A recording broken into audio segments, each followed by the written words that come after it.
अस्सलामुअलैकुम नाज़रीन, मैं फौजिया खान मजलूम की आवाज़ रहीम खान से। आज एसपी शाहिद नज़ीर की खुली कचहरी थी थाना इकबालाबाद में। मैं और मेरी पूरी टीम थाना इकबालाबाद पहुंचे। हम हर मसाइल के साथ खड़े हुए जिनको कोई मसला दरपेश था। नज़ीर ने लोगों के मसाइल सुने,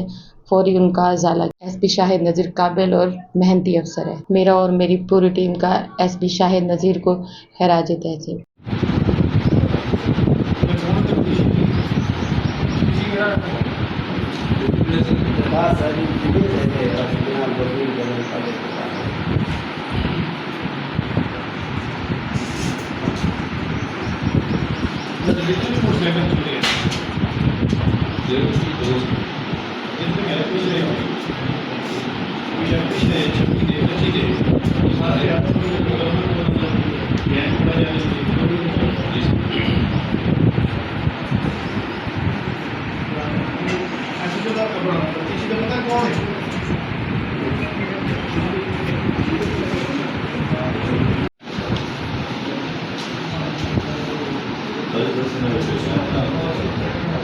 यार गल है कि पेश होना तो साड़ी कोशिश है ना होना है कोशिश होना इंशाल्लाह कि पूरी करते हैं जोर करना है तो कोई नहीं है ना ये दुकान से घर से हैं घर के कुछ चोरी हुए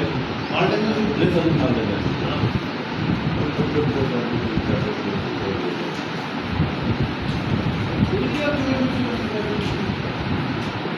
बंदा पक्षी का कोई दिनों में आना है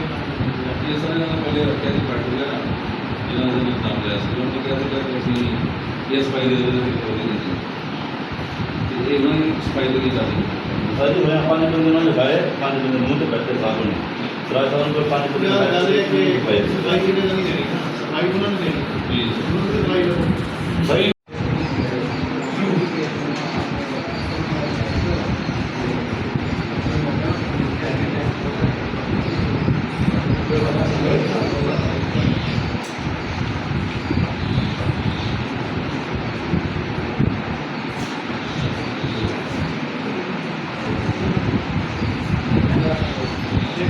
ये मसला आया है कि लोगों ने चोरी हुई है रिकवरी की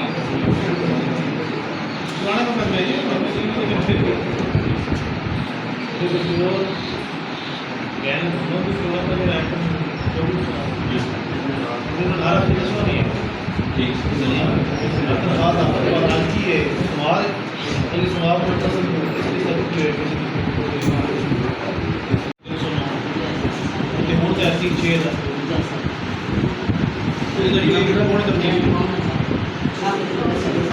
आपने मतलब सर पासपोर्ट है सर हैं पासपोर्ट अच्छा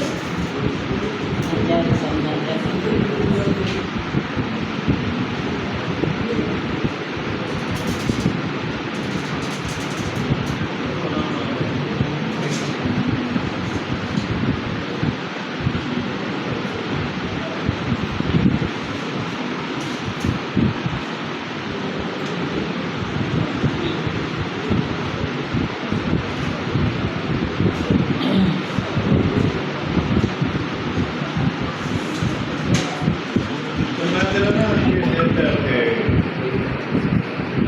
डीएसपी साहब